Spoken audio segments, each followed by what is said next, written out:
তিন, নিয়মিত নফল রোজা সিয়াম থাকলে যত নেকি হয় ফকির মিসকিনকে খেতে দিলে তত নেকি হয়। তিনটা প্রত্যেকটাই জান্নাতের জন্য যথেষ্ট। এক, আল্লাহর পথে জিহাদ, এটাই যথেষ্ট জান্নাতের জন্য। দুই, রাতে তাহাজ্জুদ, শুধু জান্নাত নয়, দামি জান্নাত পাবে এটা দিয়ে, দামি। তিন, নফল সিয়াম, নফল সিয়াম এটার বিনিময়ে জান্নাত। তাহলে তিনটার প্রত্যেকটার নিজস্ব ক্ষমতা জান্নাতের, কিন্তু তিনটা সমান একটাই। বলেন তো সেটা কি? ফকির মিসকিনকে খেতে দেওয়া, দান করা, অসহায় মানুষের পাশে দাঁড়ানো। কেন আপনি বললেন যে মাফ করো? কেন আপনার মা আপনাকে 50 টাকা খুচরা বের করে দিল না? মনে কিছু নিয়েন না, আপনার মায়ের স্বভাব পরিবর্তন করতে হবে, আপনার স্ত্রীর স্বভাব পরিবর্তন করতে হবে। আপনার স্ত্রীর যে স্বভাব গতি আছে তা পরিবর্তন করতে হবে, যেন 150 চাল রান্না করে, নাড়া করে। আপনার মা হাফ কেজি, 2 কেজি, 3 কেজি চাউল রান্না করতেন, আর আপনার স্ত্রী 150 চাউল রান্না করেছে। 150 চাউল রান্না করেছে, দুপুরে 4-5 জন মেহমান এসেছে। তখন আপনার স্ত্রী বলছে কি করবে, কি করবে, এটুকু খেতে নিতে শেষ হয়ে যাবে, এ করো, চানাচুর বিস্কুট দিয়ে বিদায় করতে। দুপুরের সময়তে চানাচুর বিস্কুট দিয়ে বিদায় করতে হবে। আপনার মাকে জিজ্ঞাসা করে থাকেন, বেঁচে থাকলে, এখনো বয়স 80 বছর, জীবনে কোনোদিন দুপুরে আপনার মা চানাচুর বিস্কুট দিয়ে কোনোদিন মেহমানকে বিদায় করেনি। বসতে দিয়েছে, চাঁপাইনবাবগঞ্জের হাতের সিলাই কাঁথা শুইতে দিয়েছে, পাখা দিয়েছে, বলেছে অপেক্ষা করতে বলো, আমি রান্না করে খাওয়াবো। এটা আপনার মা পারে, আপনার বউ পারে না কেন? বউকে পরিবর্তন করার চেষ্টা করুন, পরিবর্তন না হলে তালাক দিতে হবে, এ কথাই ঠিক। সম্মানিত দিনী ভাই বোন, বলছিলাম যেসব বড় বড় পাপ বিনিময় সরাসরি জাহান্নাম, তার একটা বড় পাপ হচ্ছে সুদ খাওয়া। পৃথিবীতে সবচেয়ে বড় পাপ আল ইশরাকু বিল্লাহ, আল্লাহর সাথে শিরক করা। পৃথিবীতে সবচেয়ে বড় পাপ আল্লাহর সাথে শিরক করা। ভারত, বাংলাদেশ, পাকিস্তান এমন মাটি যে এতে চলে শিরক একবারে বন্যার মতো। আমাদের দেশে তো শিরকের অভাব নাই। দেশ ট্রাভেলস গাড়িটা ছুটলো ঢাকা থেকে, আসছে চাঁপাইনবাবগঞ্জ। তা আমি সন্ধ্যার সময়তে আলো জ্বালালো, আমি বললাম, এই ছেলে, এই শোনো, তুমি সন্ধ্যা হওয়ার সাথে সাথে তোমার গাড়িতে বাতি জ্বালালে, আলো দিলে কেন? তখন বলছে যে বসে বলেছেন সূর্য ডুবার সাথে সাথে আলো জ্বালাতে হবে। সূর্য ডুবার সাথে সাথে আলো জ্বালানো হিন্দুদের কাজ। শিরক দিয়ে দেশ ঘেরা। স্বামী মরার সাথে সাথে আমাদের মহিলাদেরকে নাকফুল গয়না খুলে দিতে হবে। নাকফুল গয়না খুলে দেওয়াটা হিন্দুদের কাজ। শিরকে দেশ পরিপূর্ণ হয়ে আছে। তুলসী গাছ তুলে ফেলা যায় না, ক্ষতি হতে পারে, তার নাম শিরক। জুতা পায়ে দিয়ে ধানের উপরে হাঁটা যায় না, তার নাম শিরক। আপনার মা কুলাতে চাউল ঝাড়ছিল, আপনার ছেলেটা গিয়ে লাফ দিয়ে কুলার উপরে চড়ে নিয়েছে, তখন আপনার মা বলছে, হাট, ঘিন ঘিনে, এখানে কুলাতে পা দিতে হয়? আপনার মা বলতে পারে যে শর্ত, এখন আমার ঝামেলা করিস না, কাজ করছি, তাড়াহুড়া করছি, এই কথা আপনার মা বলতে পারে। কিন্তু কেন বলল যে হট কুলাতে পা দিতে হয়? কুলার উপরে আপনার ছেলেটা চড়ে বসে থাকে, এটি ঠিক। যখন আপনার মা বলবে তখন আপনি বলবেন, আব্বু কুলার উপরে চড়ে বসে থাকো, তো আব্বু একবারে চড়ে বসে থাকো, 2 পা দিয়ে চড়ে বসে থাকো। এক্ষুনি যে গাড়িটাতে আসলাম ওই গাড়িটার মালিক বলেছে, কি যেন বলছে, ডাস, যাই হোক উপরের এটা, তো কে পা দিয়েছে, তখন ও অকথ্য ভাষায় গালি দিচ্ছে। তো আমি বলছি, ওটাতে পা দিয়ে বসে থাকো। তার মানে ওতে পা দিলে নাকি তার রুচির সমস্যা। আমার দেশের মহিলা ফরজ গোসল হলে ওরা আর সকালে কোনো কাজ করে না, ভাত রান্না করতে পারে না। আরে সকালে ফরজ গোসলের প্রয়োজন হলে কিছু করে না, হিন্দু মহিলারা আগে নদী থেকে গোসল করে আসে, চুলার চতুর্দিক লাগে, এটা হিন্দুদের কাজ। আমরা কি করে এটা নিলাম যে আমাদের ফরজ গোসল প্রয়োজন হয়েছে, তাই আমরা কোনো কাজ করতে পাবো না, সিম গাছ থেকে সিম ছিঁড়তে পাবো না, বেগুনের গাছ থেকে বেগুন তুলতে পাবো না, রান্না বান্না করতে পারবো না। এবারে শিরকে ডুবে আছে দেশ। দিনাজপুরে এক বাড়িতে আছে হেডমাস্টার, তো হেডমাস্টার সাহেব বলছেন, আব্দুর রাজ্জাক সাহেব একটা কথা, আমার চৌকি থেকে নিয়ে বারান্দা পর্যন্ত, চালিতল পর্যন্ত যে চট বিছানো আছে, কেন জানেন? জি ভাই, তা তো বুঝতে পারছি না কেন যে আপনাদের চট বিছানো আছে চৌকি থেকে নিয়ে চালিতল পর্যন্ত। তো বলছে যে ফরজ গোসলের প্রয়োজন হয়ে গেলে, মাটির উপরে পা পড়ে গেলে মাটি অভিশাপ করবে, এই জন্য চট বিছিয়ে রেখেছি। তার নাম শির। হাত থেকে গিলেস পড়ে গেলে কুটুম্ব আসতে পারে, তার নাম শির। ঘরের উপরে কাক ডাকছে, কুটুম্ব আসতে পারবে, তার নাম শির। তারপরে বাচ্চা হয়েছে, রাতে বের হলে তাকে লোহা হাতে করে বের হতে হবে, নইলে চোরাচুন্নি পাখি বাচ্চাকে ধরবে, এরই নাম শির। আতর ঘরের পুরোটাই শির।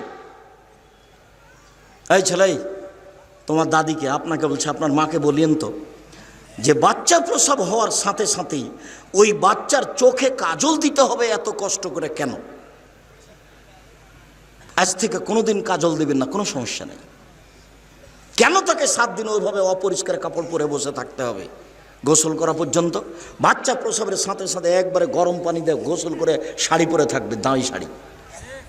কেন 7 দিন ওখানে ওভাবে লুকিয়ে থাকছে? এ তো জাহেলিয়াতের যুগের নীতি। জাহেলিয়াতের যুগের নীতিতে ছিল এই, স্বামী যদি মারা যায়, স্বামী যদি তাকে তালাক দিয়ে দেয়, স্বামী মারা গেলে 1 বছর তাকে শোক পালন করতে হবে। কানটাতে একটা কুঁড়ে ঘর বানিয়ে দিবে, কানটার দিকে একটা কি করে দিবে, কুঁড়ে ঘর বানিয়ে দিবে, ছোট্ট ময়লাযুক্ত কাপড় পরে থাকবে 1 বছর। ওর জন্য প্লেট ভিন্ন, থালা ভিন্ন, গ্লাস ভিন্ন, ওটা থেকে ও ছুঁবে না। ওই উপর থেকে নিয়ে যা তাকে ভাত ঢেলে দিবে। এটার নাম শোক পালন 1 বছর। এটার নাম জাহেলিয়াত। এই দেশের মাটিতে কত জাহেলিয়াত আছে আর কত শিরক আছে। সমস্ত উপস্থিত বৈঠকের দিনই মুসলিম ভাই শুনুন, পৃথিবীতে সবচেয়ে বড় পাপ হলো শিরক। শিরক করলে আল্লাহর মানের হানি হয়। শিরক করলে অতীতের সব নেকি নষ্ট হয়ে যায়। 2, অকুকুল অলেদান, পিতামাতার অবাধ্য চলা। পিতামাতার অবাধ্য চলা পৃথিবীর 2য় মহাপাপ। জেনা বড় পাপ, তবে পিতামাতার অবাধ্য চললে যত বড় হয় তত বড় নয়। 3, শাহাদাত জুরে, মিথ্যা সাক্ষী। মিথ্যা সাক্ষীর ভিত্তিতে আপনাদের এলাকার বহু মানুষ চাঁপাইনবাবগঞ্জ জেলে 20 বছর থেকে আছে, নিজেও জানে না আমি কেন জেলে। জজ জানে না ঘটনা কি, উকিল জানে না ঘটনা কি।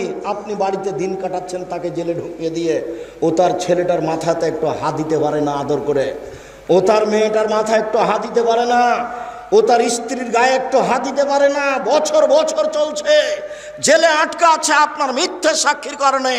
আপনি মনে রাখবেন, আপনি সাক্ষী এমনভাবে রেডি করেছেন, সাক্ষী বলছে আমি তাকে 2 চোখে মারতে দেখেছি, অথচ যে জেলে চলে গেছে সেদিন রংপুরে ছিল, ও কি দিয়ে তাকে 2 চোখে মারতে দেখলো? এর নাম মিথ্যা সাক্ষী। পৃথিবীতে 3য় মহাপাপ হলো মিথ্যা সাক্ষী। রাসূল সাল্লাল্লাহু আলাইহি সাল্লাম বলছেন, পৃথিবীর মানুষ মনে রেখো, 7টা কাজে মানুষ ধ্বংস হবে, মানে জাহান্নামে চলে গেছে। 1, আল ইশরাকু বিল্লাহ, আল্লাহর সাথে শিরক করা। 2, কাতলুন নাস, মানুষকে হত্যা করা। 3, আকলুর রিবা, সুদ খাওয়া। সুদ খায় যারা জাহান্নামে যাবে তারা, মন মতো চলে যারা জাহান্নামে যাবে তারা। সুদ ঘুষ খায় যারা জাহান্নামে যাবে তারা। কিস্তিতে টাকা তোলে যারা জাহান্নামে যাবে তারা। মন মতো চলে যারা জাহান্নামে যাবে তারা। আমি আব্দুর রাজ্জাক বিন ইউসুফ, আপনার বাড়ির মানুষ, আপনাকে আমি ভিক্ষে করে খেতে বলিনি, তবে ভিক্ষে করে খাওয়া যায়। আপনাকে আমি বলেছি চকলেট বিক্রি করে খান, কলা বিক্রি করে খান, সুদের উপরে টাকা নিয়েন না। এরকম ইন্স্যুরেন্সে চাকরি করিয়েন না। এদেশের মাটিতে এমন কোনো এনজিও নাই যেখানে চাকরি যায় সব সুদের সাথে জড়িত। এদেশের মাটিতে এমন কোনো ব্যাংকিং ব্যবস্থা নেই যেটা সুদমুক্ত, সেখানে যেখানে চাকরি যায়। ব্যাংকে টাকা রাখা আর স্বেচ্ছায় চাকরি করা 2টা এক নয়। কথার 19-20 হওয়া খুব কঠিন আছে। কথা ফেরত নিতে হবে না সহজে। ভিক্ষা করে খাওয়া ভালো, শ্বশুরের কাছে যৌতুক নেওয়া ভালো নয়, ভিক্ষা করে খাওয়া ভালো। কিস্তিতে টাকা তোলা ভালো নয়, ভিক্ষা করে খাওয়া ভালো, সুদ খাওয়া ভালো নয়। সুদ চিরদিনের জন্য জঘন্য, নিকৃষ্ট, নেক্কারজনক কাজ, যার ফলাফল জাহান্নাম। সুদ যে খায় সে একদিন ভিক্ষুক হবেই হবে। যে সুদ খায় তাকে একদিন না একদিন ভিক্ষুক হতেই হবে। হয় সে হবে, না হয় তার ছেলে হবে, ভিক্ষুক হতেই হবে। সুদের পরিণাম নিঃস্ব। সম্মানিত দিনী ভাই বোন, রাসূল সাল্লাল্লাহু আলাইহি সাল্লাম বলেন, 7টি কাজে মানুষ ধ্বংস হবে, জাহান্নামে যাবে। তার 3 নম্বর হলো সুদ খাওয়া, 4 নম্বর হচ্ছে আকলু মালিল ইয়াতীম, এতিমের মাল খেয়ে নেওয়া, 5 নম্বর হচ্ছে আত-তাওয়াল্লি আনিজ যাহাব, যুদ্ধের মাঠ থেকে পালিয়ে যাওয়া, 6 নম্বর হচ্ছে কাজফুল মুহসানাতিল মুমিনাতিল গাফিলাত, ভালো মানুষের উপরে অপবাদ দেওয়া, ভালো মহিলার উপরে অপবাদ দেওয়া, দলীয় কৌশলে, দলীয় ক্ষমতায় দাঙ্গাবাজি করে, ক্ষমতা দেখিয়ে, দাপট দেখিয়ে, স্বৈরাচারী, স্বেচ্ছাচারী, বদমেজাজি দলীয় দাপট দিয়ে একটা নিঃস্ব মানুষের উপরে বদনাম চাপিয়ে তাকে জাতির সামনে অপমান করেছে। বেটা, ক্ষমতা দেখিয়ে কয়দিন বাঁচতে চাও তুমি? ফেরাউন ডুবে গেছে। মনে রেখো, তুমি দাম্ভিকতা দেখিয়ে, দলীয় দাপট দেখিয়ে, ক্ষমতা দেখিয়ে, অর্থ দেখিয়ে, দাঙ্গাবাজি করে, জুলুমবাজি করে, দাম্ভিকতা দেখিয়ে, স্বৈরাচারী হয়ে, স্বেচ্ছাচারী হয়ে, বদমেজাজি হয়ে 1 মিনিট বাঁচার চেষ্টা করিয়েন না। ফেরাউন ডুবে গেছে। আপনারও নৌকা ডুবে গেছে, নৌকা উঠবে না বলে রাখলাম আপনাকে। যাকে অপমান করেছেন তার কাছে আজকে ক্ষমা নিতে হবে সকাল হতে হতে। তাছাড়া আপনার নৌকা ডুবে গেছে, তাহাজ্জুদ দিয়ে টিকতে পারবেন না, হজ দিয়ে টিকতে পারবেন না, কোনো পথ দিয়ে টিকতে পারবে না। জুলুমবাজ যারা, দাঙ্গাবাজ যারা, মানুষকে অপমান করে যারা, মানুষকে জেল হাজতে দেয় যারা, দলীয় দাপট দেখায় যারা, তাদের নৌকা ডুবে গেছে, উঠবে না।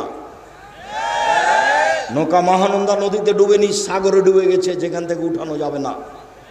একটাই পথ, যার সাথে অন্যায় হয়েছে তার হাত ধরে ক্ষমা নিতে হবে। 1 থাপ্পড় রিক্সাওয়ালাকে মেরে আপনি জান্নাত কিনতে পারবেন না তাহাজ্জুদ পড়ে। রিক্সাওয়ালাকে থাপ্পড় মেরে, নিরীহ মানুষকে অপমান করে তাহাজ্জুদ পড়ে আপনি জান্নাত কিনতে পারবেন না, অসম্ভব। বিচারের মাঠে যখন বিচার আল্লাহ শুরু করবেন, তখন বিচারের সূচনাতেই তিনি বলবেন, আল ইয়াওমা লা তামলিকু নাফসুন লিনাফসিন শাইআ। আজ কোনো মানুষ কোনো মানুষের কোনো উপকার করতে পারবে না, একচ্ছত্র মালিকানা আমার। আইনাল জব্বার আইনাল মুতাকাব্বির আনা মালিকুল আমলাক। স্বৈরাচারী, স্বেচ্ছাচারী, বদমেজাজি, অহংকারী, দাঙ্গাবাজারা কোথায়? আমি আজকে রাজাধিরাজ। এই কথা বলে বিচার শুরু করবে। মাটির মানুষে থাকবেন একবারে নির্ভয় হয়ে। আপনার বাপ হলো মাটির তৈরি, আর আপনি হলেন শুক্রকীট, ঘৃণিত খারাপ জিনিস, গন্ধময় জিনিসের তৈরি। আমার বাপ কিসের তৈরি?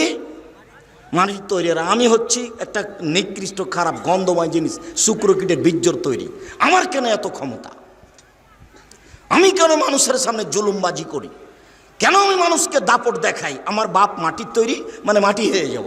আর আমি হচ্ছি শুক্রকীট, একবারে পচা দুর্গন্ধময় জিনিসের তৈরি, যাতে গোসল করা লাগে, যাতে কাপড় অপবিত্র হয়ে যায়, তা দিয়ে আমি তৈরি। আমার কেন এত ক্ষমতা? আমার কেন এত দাপট?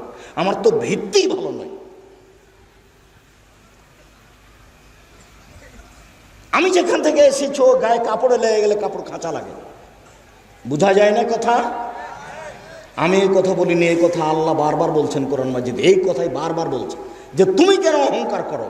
তোমার বাপ মাটির তৈরি, আর তুমি বীর্যের তৈরি। তোমার অহংকারের কি আছে? তোমার অহংকার সাজে না, তোমার দাম্ভিকতা সাজে না, তোমার জুলুমবাজি সাজে না। সম্মানিত দিনী ভাই বোন, জাহান্নামের জন্য অপেক্ষা করিয়েন না।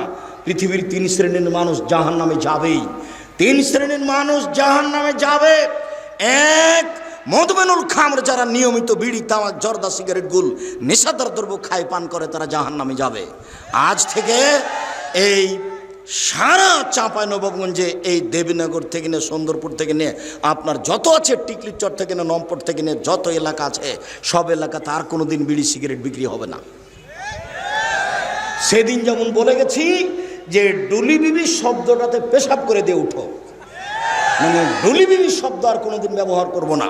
20-30 বছর পরে কেউ যদি বলে ডুলি বিবি, তখন আরেকজন বলবে ডুলি বিবি কি গো? তখন আমাদেরকে বুঝাতে হবে অনেক দিন আগে ডুলি বিবি প্রথা ছিল, বরের সাথে যুবতী মেয়েরা যেত ঢং করে সাজ করে, সেইটার নাম ডুলি বিবি। এখন এটা বাদ পড়ে গেছে। চাঁপাইনবাবগঞ্জে বিবাহের শুরু থেকে শেষ পর্যন্ত একটা কাজও যায় না, সবই হারাম। 32 বছর থেকে বলছি, কে এখন পর্যন্ত দাঁড়িয়ে আমাকে বলে না যে না রাজাক সাহেব এইটা ঠিক? সাহস হবে কোথায়? সবই যে খারাপ, একটাও যে জায়েজ নয়, একটাও জায়েজ নয়। সবাই মিলে বউ দেখতে পারে না, এটা হলো হারাম। বায়না প্রথা, বায়না করে তার হাতে টাকা দিবে, এইটা হলো হারাম। থুবড়া সারা গ্রামের লোক মেয়েটার মুখে ক্ষীর দিচ্ছে, আরে বউয়ের মুখে ক্ষীর দেয়, এই মেয়েটা সারা গ্রামের বউ হলো কি করে? বেটা গায়ে লাগে না কেন? গায়ে কি সবই পুজ? সবই পুজ নাকি? একটু রক্ত নাই? আপনারা এসে ঠিক বলেছেন। আর নইলে এমন কথা বলেন কি করে? জবাব দিতে হবে। আমি জবাব দেওয়ার জন্য প্রস্তুত। এই নীতিতে শুধু প্রস্তুত নই, এই নীতিতে পেশাব করে দিতে প্রস্তুত। নীতি জাতি থেকে উঠিয়ে দেবো, চাঁপাইনবাবগঞ্জ জেলা থেকে বিদায় করে দেবো। দু যুবতী মেয়েরা সারা রাত গীত গাইবে কণ্ঠসুরে, আর থুবড়া খাওয়াবে সারা দিন, সারা রাত। সব গ্রামের লোক এসে বসবে, তার সামনে ক্ষীর তুলে দেবে। আশ্চর্যের নোংরা নীতি। আমি বলেছিলাম কাজী সাহেবের ওই খাতাকে টয়লেট পেপার হিসাবে ব্যবহার করতে হবে পেশাবের জন্য, পায়খানার জন্য। কেন? ওতে আছে 4টা সাক্ষী। তখন ওই কাজী সাহেব আমার উপরে খুব ক্ষেপে গেলেন, সম্ভবত মানিকগঞ্জ থেকে। তখন আমি বলছি, জনাব ক্ষেপছেন কেন? শুধুমাত্র জেনা প্রমাণ করতে কয়টা সাক্ষী লাগে? পৃথিবীতে আর কোনো কাজে 4টা সাক্ষী লাগে না, শুধুমাত্র জেনা প্রমাণ করতে 4টা সাক্ষী লাগে। আল্লাহর নবী বলেছেন একটা বিবাহ বৈধ হওয়ার জন্য বাপ লাগে, 2 জন সাক্ষী লাগে। উকিল বাপ হারাম, চিরদিনের জন্য হারাম। উকিল বাপ চিরদিনের জন্য হারাম, চিরদিনের জন্য হারাম, কিয়ামত পর্যন্ত হারাম উকিল বাপ। উকিল বাপই নাই। খুলনাতে, চট্টগ্রামে, বরিশালে উকিল বাপই সেদিন থেকে বাপ। আর আসল বাপ আর বাপ নয়, ওই উকিল বাপই সেদিন থেকে বেটির বাড়ি যাবে, বেটি উকিল বাপের বাড়ি যাবে। এখন নাকি বাপ বেটি হয়ে গেছে। চাঁপাইনবাবগঞ্জের মতন গ্রামের সবাই নাকি চাচা, তো কার সাথে পর্দা করবে? গ্রামের সবাই নাকি ভাই, তো কার সাথে পর্দা করবে? তাই পর্দা করার কেউ নাই। এখন এর বাড়ি ও যায়, ওর বাড়ি এ আসে। সালাম তো ভুলে গেছে, বলে আব্দুর রাজ্জাক আছো গো, এ বলে ঢুকে যাচ্ছে। অথচ এ বলে ঢোকা হারাম। আসসালামু আলাইকুম, দরজায় গিয়ে সালাম দিতে লজ্জা পাই। শতকরা 1999 জন লোক লজ্জা পায় আমার সামনে যারা বসে আছে। আজ থেকে নীতি পরিবর্তন করেন, করতেই হবে। এর নাম আত্মার সাথে জিহাদ। আজ থেকে এই বৈঠকে যত মানুষ বসে আছি, আর কোনোদিন বাড়ির দরজায় গিয়ে বলবো না যে আমাদের মা খালেদার মা আছো, এ কথা বলবো না। দরজায় বলবো আসসালামু আলাইকুম। বলা যাবে না ইনশাল্লাহ? বলছো না কেন? একটু লাভ দিয়ে উঠলে ভুলে যায় না, বলো ইনশাল্লাহ, ইনশাল্লাহ। আর যদি কেউ সালাম ছাড়া ঢুকে যায়, তাহলে কি করতে হবে? বাহির দরজায় যান, বাহির দরজায় যান, ওখান থেকে সালাম দিয়ে ঢুকেন। 3 শ্রেণীর মানুষ জাহান্নামে যাবে। 1, বিড়ি তামাক জর্দা সিগারেট গোল নেশাদার দ্রব্য খায় পান করেছে। 2, আর রাজনাত মিনান নিসায়ে, পুরুষের বেশধারী নারী, পুরুষের জুতা স্যান্ডেল পরে, পুরুষের শার্ট প্যান্ট পরে, পুরুষের পোশাক পরে। এই এলাকা থেকে এখন রাস্তা পাকা হয়ে গেছে। এই সুন্দরপুর নারায়ণপুরের ছেলে মেয়েরা বেশি শিক্ষিতা। এরা এখন মনে করেছে বেটি ছেলেরা যে আমাকে নিজেকেই বাজার করতে হবে। কেন? ওর স্বামী যখন কাপড় কিনে নিয়ে এসেছে, তখন কাপড়ে হাতে বলছে কি যে মোটা কাপড় কিনে নিয়ে এসেছে। তখন নিরুপায় হয়ে স্বামী বলেছে তাহলে তুই কিনে নিয়ে। তখন ও যাওয়ার সুযোগ পেয়েছে। কাপুরুষ, এর নাম কাপুরুষ, এর নাম কাপুরুষ। জীবনে আমরা কোনোদিন বাজারে যাইনি, জীবনে। আমরা তো বেঁচে আছি। এবং এই কথা তো দূরের কথা, কাপড় কোনো মানুষ যদি কিনে নিয়ে এসে বাসায় দেয়, তাহলে বলতে পাবে না এটা মোটা না চিকন। আর যদি স্বামী হাতে দেয়, তাহলে বলতে হবে তুমি যাহাই আনিয়েছ তাহাতেই আমি খুশি। তাহলে সংসারের ভালোবাসা দ্বিগুণ বেড়ে যাবে। মোটা হোক চিকন হোক, তুমি যাহাই আনিয়েছ তাহাতেই আমি খুশি। অন্য মানুষ যদি কোটি টাকা দিয়ে কিনে নিয়ে আসে আমি খুশি নই, আমি নিজে হাতে যদি পরিশ্রম করে কিনে নিয়ে আসে আমি তাতে খুশি নই। তুমি আমার জন্য কিনিয়েছ তাতেই আমি খুশি। তাহলে সংসার সুন্দর হবে। আর আপনাকে আর একটা কথা বলা থাকছে, সবসময় নাম ধরে কাজে বলবেন, নিজে কাজ করবেন না। এক গ্লাস পানি আপনি নিজে ঢেলে খেলেন কেন? নিজে ঢেলে খেলেন কেন? আপনি বলবেন, খালেদা এক গ্লাস পানি নিয়ে আসো তো, ও খুশি হবে। আর যদি নিজে ঢেলে খান তাহলে মনে করবে আমার উপরে রাগ করেছে, সেজন্য তো আমাকে বলে না। আর আপনাকে বলছে, আপনি মহিলা মানুষ, একটু পরে বলছি যে আপনি এক গ্লাস পানি এইভাবে সামনে থ্যাকস করে দিয়ে সরে যায়েন না, এতে জান্নাত হবে না, এভাবে সংসার চলবে না।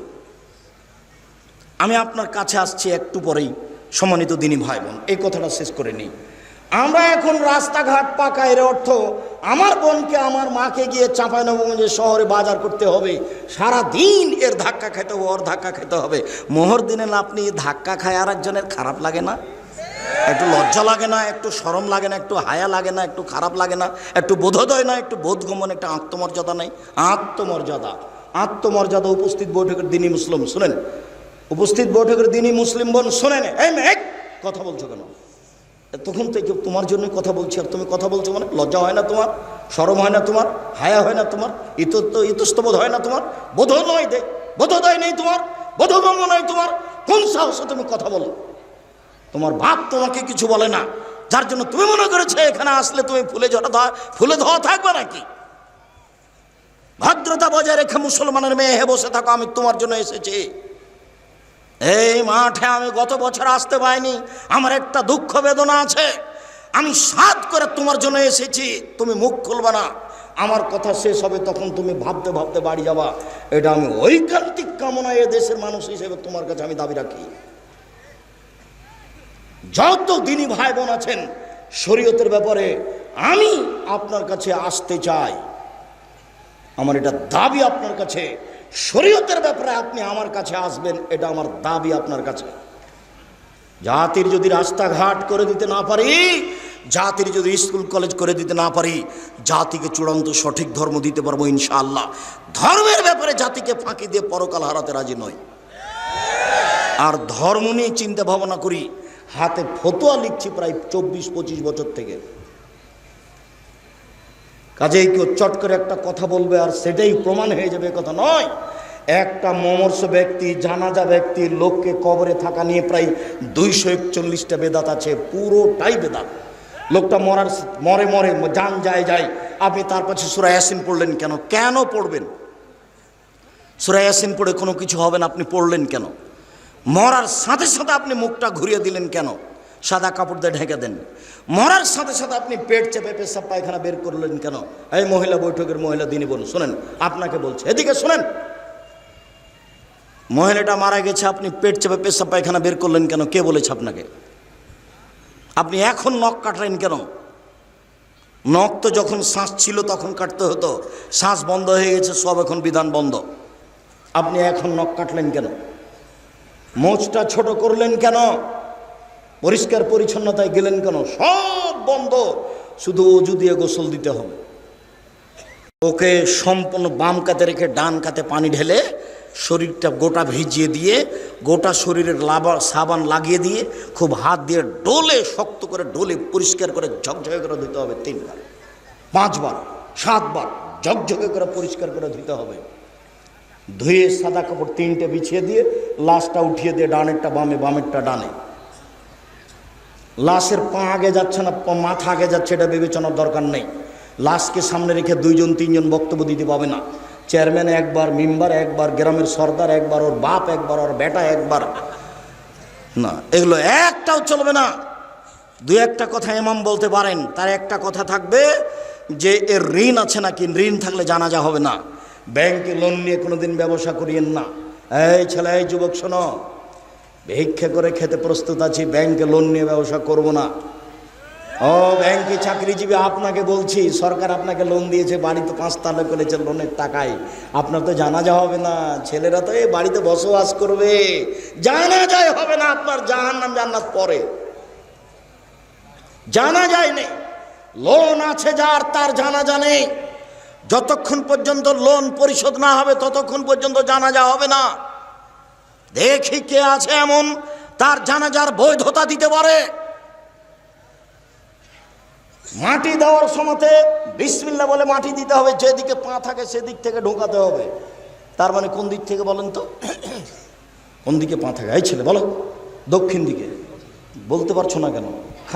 মিছিলে অমুকের চরিত্র ফুলের মতো পবিত্র, ওটা খুব পারো একটা সিগারেটের হিসাবে। একটু বুদ্ধি থাকে না? একটু হিসাব পাও না, আজ থেকে নীতি পরিবর্তন করে দাও। উপার্জন করে খাই, কারো এই বিষয়ে বলতে রাজি নই। তুমি জানো ও রাতে কি করে? তুমি যে বললে অমুকের চরিত্র, তুমি কি করে জানো তার চরিত্র? তুমি কি আল্লাহ?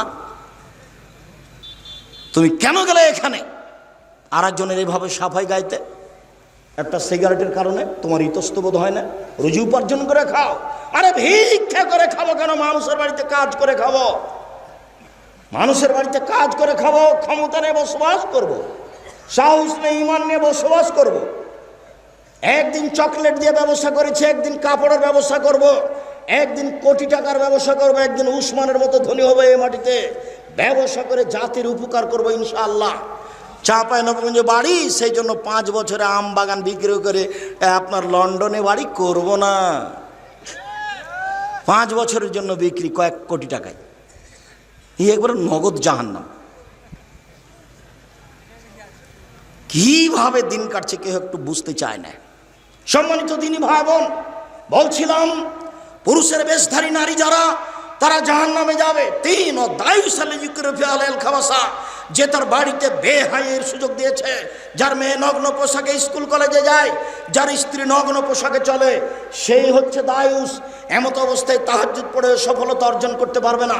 সম্মানিত দিনী ভাই বোন, আমি এখানে মহিলাদেরকে আরো একটি কথা বলে সামনের দিকে যেতে চাচ্ছি। উপস্থিত বৈঠকের দিনী মুসলিম বোন, শুনে রাখুন, রাসূল সাল্লাল্লাহু আলাইহি সাল্লাম বলেন, 2 শ্রেণীর মানুষ আছে ওরা জাহান্নামে যাবে, আমি তাদের দেখিনি।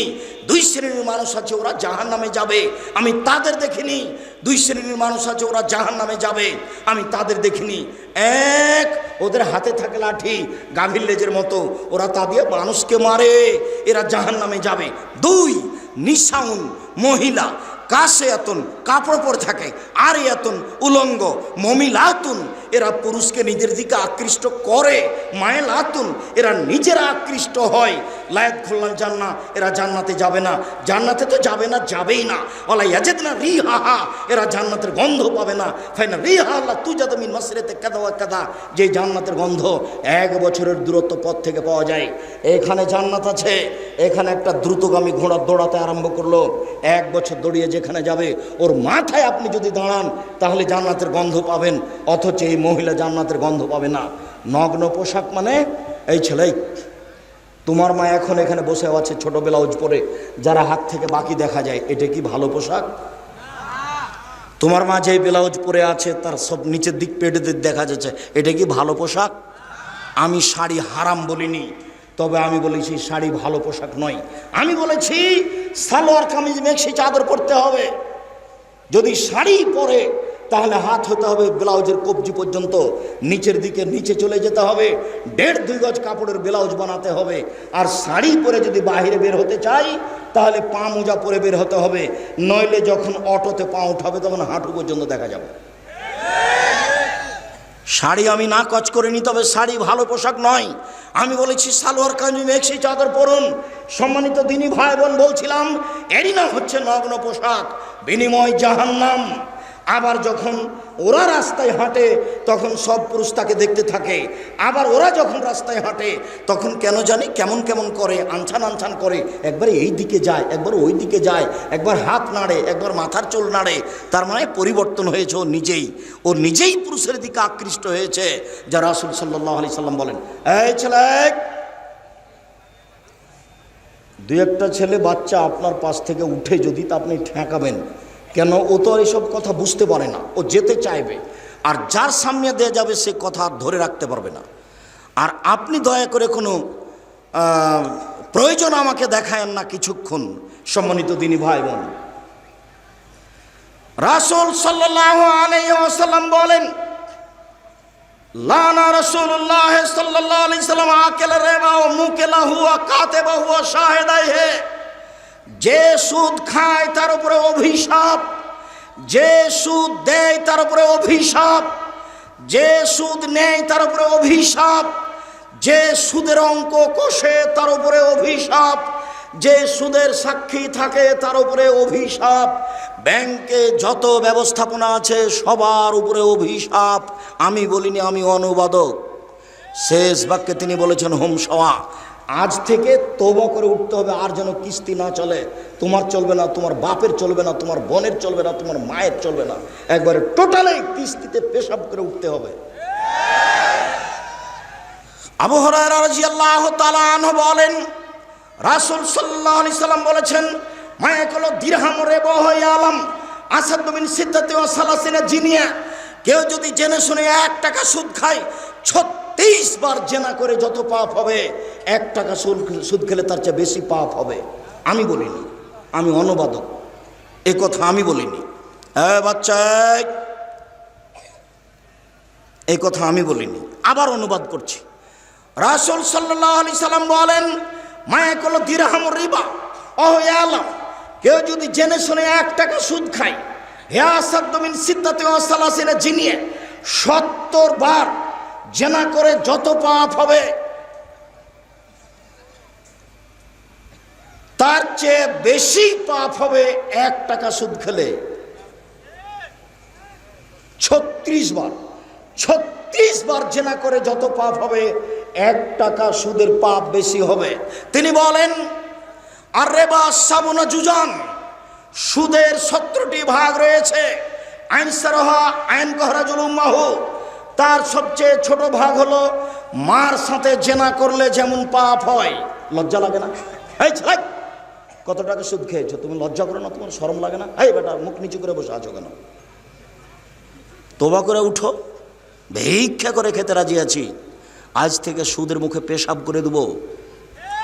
কোটি কোটি টাকা সুদ খেয়েছি, আজ যদি এই বৈঠকে বলতে পারি আমি সুদ ছেড়ে দিলাম, তুমি আমাকে মাফ করো, যদি আমার কোটি কোটি টাকা সুদ থাকে মাফ হয়ে যাবে।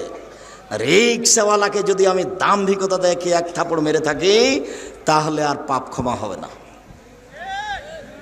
ওটা জুলুমবাজি করা। যদি যাকাত ওসর বের না করি, তাহলে ফকিরের হক মেরে খেয়েছি। কার? যাকাত ওসর ফেতরা কাকে দিতে হবে? ফকিরকে। তো আমি দিলাম না, আমি কি করলাম? ফকিরের হক মেরে খেলাম, এর বিচার পরে হবে। 1 মিনিট। যারা জালেম তাদের বিচার পরে হবে, যারা রিক্সাওয়ালাকে থাপ্পড় মেরেছে তার বিচার পরে হবে, যারা পাড়া প্রতিবেশী গ্রাম্য চাচা চাচিকে অপমান করেছে তার বিচার পরে হবে, যারা দাম্ভিকতা দেখে দলীয় দাপটে মানুষকে জেলে দিয়েছে তার বিচার পরে হবে। পৃথিবীর মানুষ শুনে রাখুন, বিশ্বের বাঙালি দিনী ভাই বোন যারা আমার সামনে আছেন, যারা অনলাইনে আমাদের সাথে আছেন সারা পৃথিবীর বিভিন্ন স্থান থেকে, তাদেরকে আমরা অনুরোধ করে জানাতে চাই, মনে রাখবেন, কারো যদি মানুষের সাথে অন্যায় আচরণ হয়ে থাকে তার নাম জুলুম, তার বিচার পরে হবে। যদি 1 দিন লেট হয় তাহলে 50,000 বছর, যদি 3 দিন লেট হয় তাহলে 1.5 লক্ষ বছর, যদি 500 বছর দেরি হয় কতদিন হবে? খুব সাবধান। বিচারের সময়সীমা ভালো মানুষের জন্য কয় মিনিট? 5-7 মিনিট, 1 ওয়াক্ত সালাতের সমান। বিচারের মাঠে একটা ভালো মানুষের বিচারের সময়সীমা কতটুকু? 1 ওয়াক্ত সালাতের সমান, 1 ওয়াক্ত ফরজ সালাত আদায়ের সমান, 1 ওয়াক্ত ফরজ সালাত আদায়ের সমান। মনে থাকবে না মনে হয়? তো আমরা ধরে নিই মাগরিবের সালাত আদায় করতে 5-7 মিনিট লাগতে পারে, আমরা ধরে নিই এশার সালাত আদায় করতে 10 মিনিট লাগতে পারে। আল্লাহ রাসূল বলেছেন ভালো মানুষের বিচার হবে 1 ওয়াক্ত সালাতের আদায়ের সময়সীমা 5-7 মিনিট, 10 মিনিট। আর কবরের সময়সীমা হলো বাসর রাতের সমান। বাসর রাতের সমান। চাচাতো বোন ফুফাতো বোনকে বাসর রাত সাজাতে হবে না, বাসর ঘর এটা হারাম। বাসর ঘর সাজাতে হবে, এ কথাই ঠিক। কনেকে সুন্দরী করে সাজাতে হবে, এ কথাই ঠিক। এদেশে একটা বই পাওয়া যায় আদর্শ পরিবার, এখানেই আছে। আপনি যদি মনে করেন আব্দুর রাজ্জাক সাহেব কিনে নিয়ে আপনাকে ঠকিয়ে দিয়েছে, আমার কিছু করার নেই। ওখানে বাসর রাত কেমন হবে তা লেখা আছে, বাসর রাতের বিস্তারিত বিবরণ দেওয়া আছে। কনেকে সুন্দরী করে সাজাতে হবে কথা বলা আছে। বাসর ঘরে ঢুকে আগে বইয়ের মাথায় হাত দিয়ে দোয়া পড়তে হবে, তারপরে 2 রাকাত সালাত আদায় করতে হবে, তারপরে দাম্পত্য জীবনে যেতে হবে। গেলাম রাত 10টার সময়, কিছু কথাবার্তা বললাম, তারপরে সাংসারিক যে 2 রাকাত সালাত আদায় করলাম, তারপরে কিছু কথাবার্তা বললাম, রাত 2টা বেজে গেল। এখন ঘুমাতে গেলাম, তাহলে ঘুমে থাকলাম 3 ঘন্টা, 5টার সময় আজান হয়ে গেল। এই 3 ঘন্টা ঘুমালাম। রাসূল সাল্লাল্লাহু আলাইহি সাল্লাম বলছেন কবরের সময়সীমা হলো বাসর রাতের সমান, তাহলে মোটামুটি কবরের থাকার সময়সীমা হলো 2.5-3 ঘন্টা, 4 ঘন্টা এরকম হতে পারে। যখনই ভালো মানুষকে ঘুম থেকে জাগানো হবে তখন সে বিরক্ত হয়ে বলবে, আরে এখনই তো ঘুমালাম, এভাবে তাড়াহুড়া করে জাগানো হচ্ছে কেন? তাকে কেউ জাগাবে না তার কাছের মানুষ ছাড়া। আল্লাহ রাসূল বলছেন নাম কানামাতিল আরুসে, তুমি ঘুমিয়ে যাও বাসর রাতের ঘুমানোর মতো, তুমি ঘুমিয়ে যাও বাসর রাতের ঘুমানোর মতো। তুমি উত্তর সুন্দর দিয়েছ, লাইকে জহিল্লাহ বাহালি, তাকে কেউ জাগাবে না তার প্রিয় মানুষ ছাড়া, তাকে কেউ জাগাবে না তার প্রিয় মানুষ ছাড়া। যখন জাগাতে যাবে তখন বিরক্ত হবে, এই তো ঘুমালাম তুমি জাগালে কেন? অথচ ঘুমিয়ে আছে 2000 কোটি বছর থেকে, 400 কোটি বছর থেকে, 20,000 বছর থেকে, 50,000 বছর থেকে ঘুমিয়ে আছে। কিন্তু যখন তাকে উঠাবে তখন ও কি মনে করবে? বুঝাতে পারলাম না, কেবলই ঘুমালাম তো বাসর রাতের সমান, এই তো ঘুমালাম। যদি ভালো মানুষ হয় তাহলে কবরের সময়সীমা বাসর রাতের সমান, আর যদি ভালো মানুষ হয় তাহলে বিচারের মাঠের সময়সীমা কতটুকু?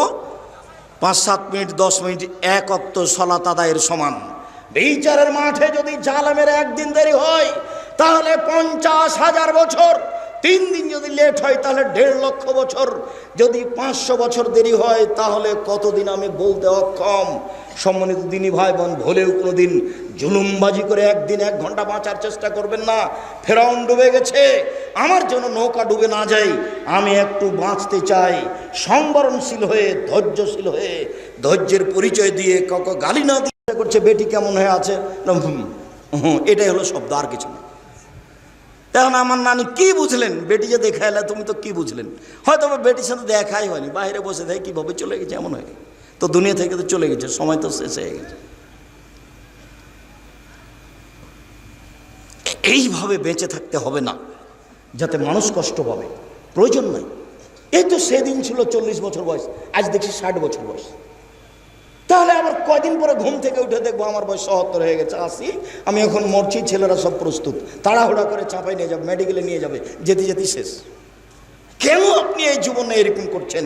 সম্মানিত দিনী ভাই বোন, রাসূল সাল্লাল্লাহু আলাইহি সাল্লাম বলেন, পৃথিবীর মানুষ শুনে রেখো, কেউ যদি 1 টাকা সুদ খায় তাহলে সুদের 70 ভাগের সবচেয়ে ছোট ভাগ হলো মার সাথে জেনা করলে যেমন পাপ হয়।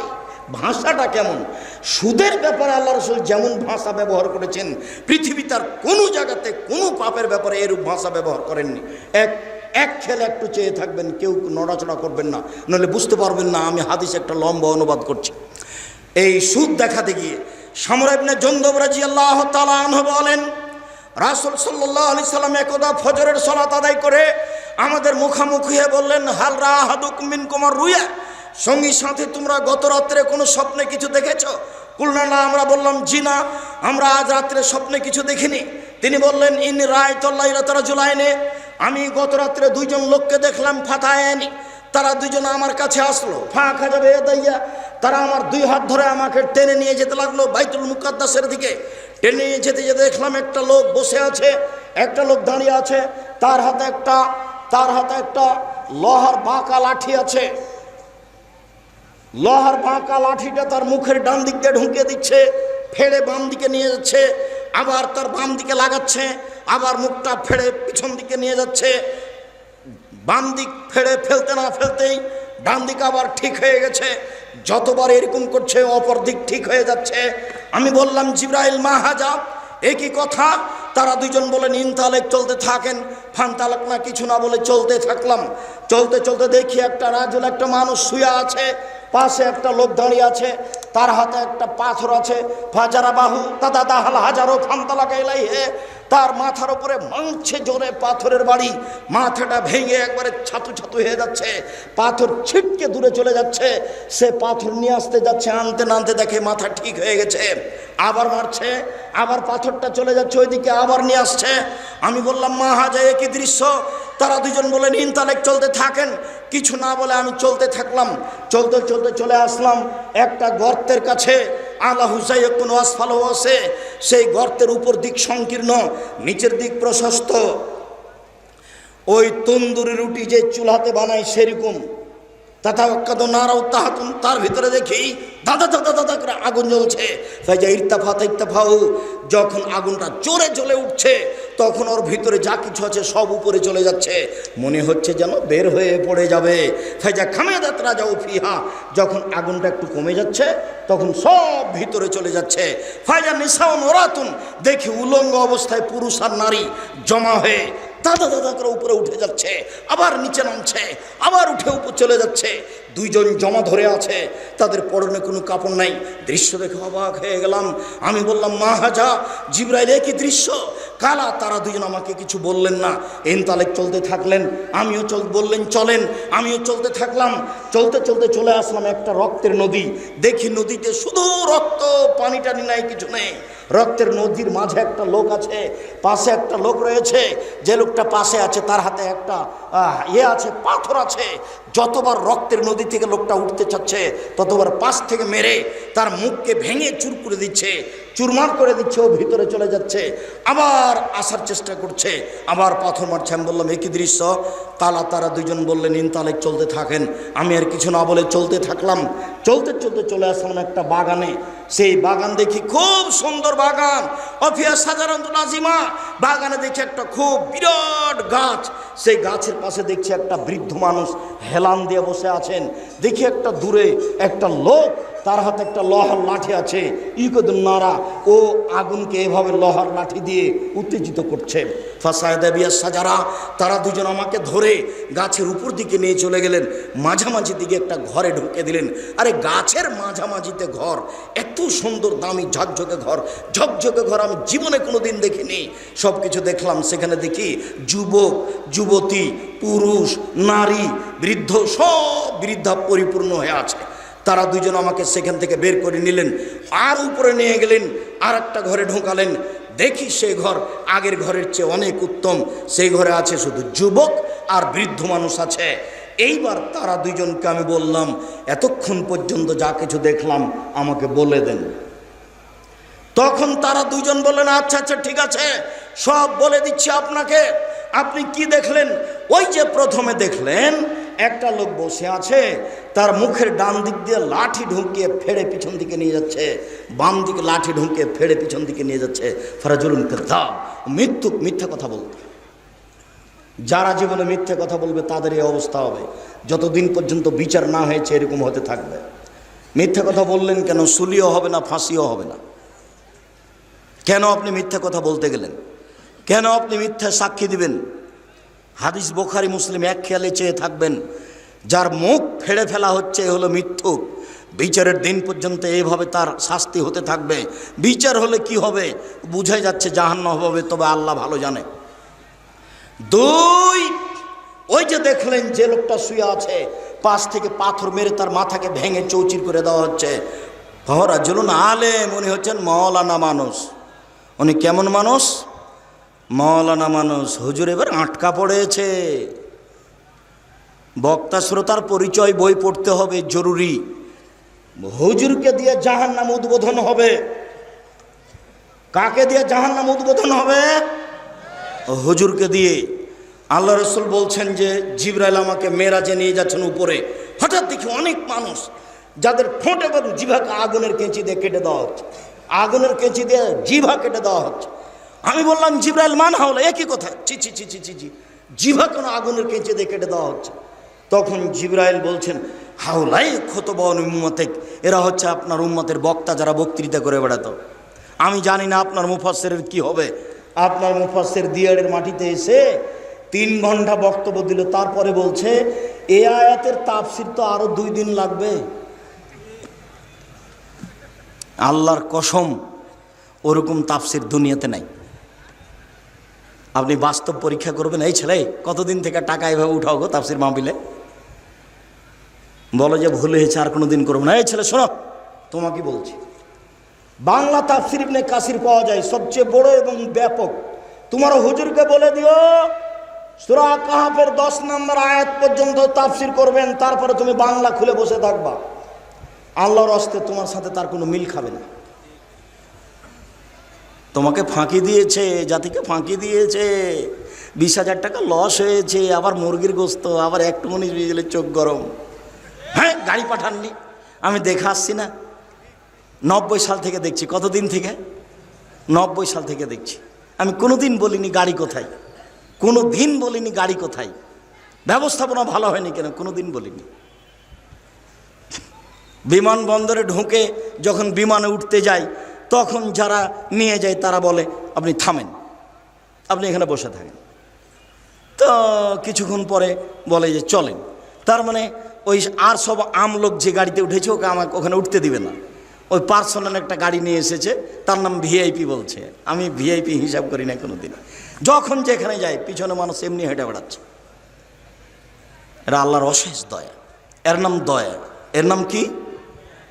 এর নাম দয়া। কোনো দিন একটা মিনিটের জন্য নিজেকে হিসাব করে চলি না, একটা মিনিট। এই যে আজকে এখানে এসেছি, কিছুক্ষণ আগে বাড়িতে যেভাবে ছিলাম সেভাবে এসে। মুসলিউদ্দিন বলছে যে দুবাই বিমানবন্দরে লুঙ্গি পরে আছেন, জরিমানা লাগবে। জরিমানা আগে লাগুক, তো তারপরে দেখা যাবে। জরিমানা আগে লাগুক। গ্রামের মানুষ খুব সাধারণভাবে থাকার চেষ্টা করি। আল্লাহকে বলি, আল্লাহ আমার ভুল ত্রুটির কারণে জামিয়া সালাফের ক্ষতি না হয়। আর একটা বলি, আমি যদি কিছু এবাদত বান্দিগি করে পার হতে না পারি, তাহলে জনগণ যেসব কোরআন হাদিসের কথা বলেছি ওরা যে মেনে চলছে, ওই দিক দিয়ে একটু বিচারের মাঠে পার করে দিও কোনো রকম করে, অন্তত এইটুকু তুমি দাবি রক্ষা করো। এইভাবে বলি আল্লাহকে। নিজে কিছু করে সফল হতে পারবো এমনটা মনে বলে না। সম্মানিত দিনী ভাই বোন, তারপরে আল্লাহ রাসূল বলছেন যে দুইজন বলছেন, ওই যে আপনি দেখলেন যে লোকটা রক্তের নদীতে পড়ে আছে, সে হচ্ছে সুদখোর। সুদ খেত, যার কারণে তাকে রক্তের নদীতে ফেলে দিয়ে পাশ থেকে পাথর মেরে তার মাথাকে মুখকে ভেঙে চৌচির করা আছে, চৌচির করা হচ্ছে। পৃথিবীর দিনী মুসলিম ভাই বোন, সম্মানিত উপস্থিত দিনী ভাই বোন, যারা মিডিয়াতে আমাদের সাথে আছেন, তাদেরকে আমরা অনুরোধ জানিয়ে বলছি, সুদ মহাপাপ, বিনিময় জাহান্নাম।